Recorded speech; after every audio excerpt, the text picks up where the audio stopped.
Hey, what it do, y'all? What it do? Nobody will really feel sorry for you in this world. Nobody will really show any type of pity.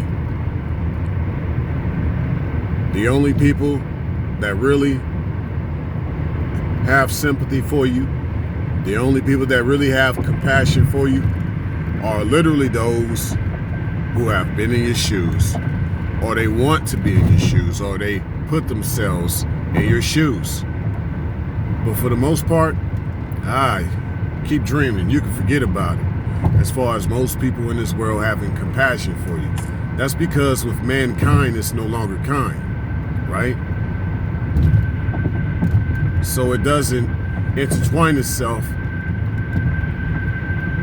with nature. It doesn't intertwine itself with the ecosystem. In this society, it's all about the economics, which to me isn't really eco-friendly, you know. The economics is not helping the ecosystem. And that you can see as far as the social dynamics is the same way. You might as well call it socioeconomics, and yes, that term actually exists, but in the way that I'm applying the term socioeconomics is the only interactions you'll have with people is really from the standpoint of e-commerce. You know, they're not really trying to kick it with you unless it's about that money. You know what I mean? They like, yo, man, you ain't talking about them dollars. I ain't trying to holler, dog. You know, that's just kind of what we live in. Nobody really have any type of pity, compassion for you. You know what I'm saying? Like, hey, and then it goes this way too. Like, man, you ain't got your dollars up, bro. I ain't feeling sorry for you, man. Something you ain't doing right. You ain't saving up enough money. You ain't saving up enough money. You ain't stable with your job. Something wrong about you, man. You ain't got your dollars up. You know? And then of course you got this stigmatism of someone that's a panhandler, right? Got someone that's a panhandler, or what we call a hobo, a homeless person on the street. Mind you, we don't know the plight. We don't know how they got in that situation, but we'll still vilify, we'll still criticize that individual. We'll still persecute that individual. Yet, what we don't realize, that could be you, huh? That could be you. While you pointing a finger at that person or making fun of them or acting like, you know what I'm saying, something wrong with them, that could be you. Something could be wrong with you. So it's like, I don't mind looking out for people. As long as I know a person isn't a thief, right? Hey, I got compassion, even if I don't know that person.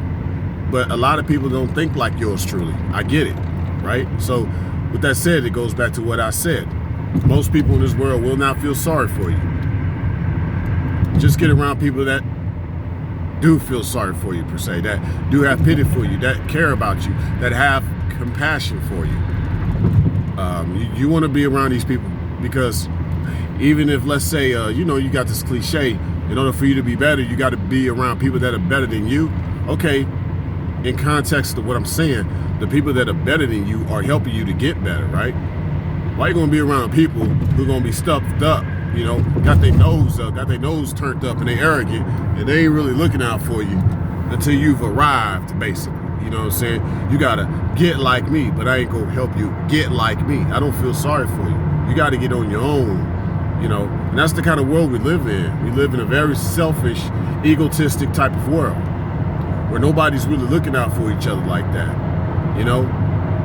And then, of course, yes, one more thing tying into what I'm saying, you know, goes back to, once again, the thief, right? Because there's this statement that, you know, I be always trying to put people on.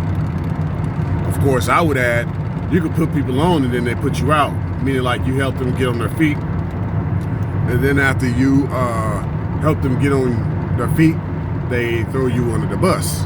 But see, I argue that you should know a person's tendencies early on. Because I'm telling you, the people in my life that look out for me, they had to really know I was the real deal. You know, they had to know that my story fits the way that I am, you know, my heart, my personality per se, you know, and then people looked out for me. They realized I was genuine. They realized that I was really, just trying to live out here and be positive and live this life the best way that I can. Not just necessarily trying to live my best life. No. Because your best ain't gonna never be good enough. When you're trying to live the best way you can, you're just trying the best you can. You're just trying to improve, And people see that. So be around people like that. Because you're around these people that don't feel sorry for you.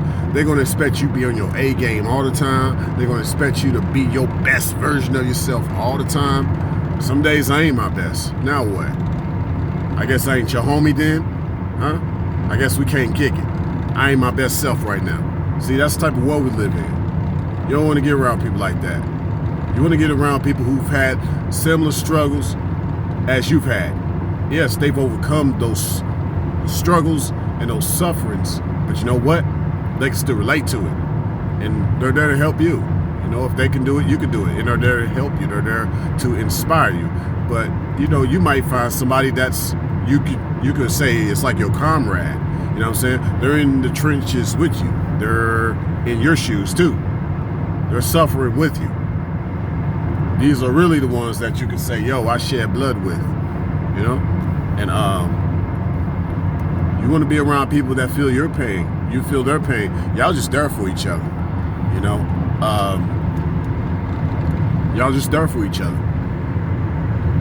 And if you're really the type that is like really empathic, there's no way and there's no excuse for you not to support somebody that is being positive, but they kind of down a bad road right now. But they right. You know what I'm saying? They in their right mind. You know what type of person they are. See, a lot of people are selfish with their gifts. That's another story for another day, as far as people being selfish with their gifts. But it ties in with what I'm saying as far as with people not really feeling sorry for you. But see, when the shoe is on the other foot and it's them, they'll be prideful. They'll hide. They'll go incognito because they're embarrassed as to the fact that, now, pity a fool, right?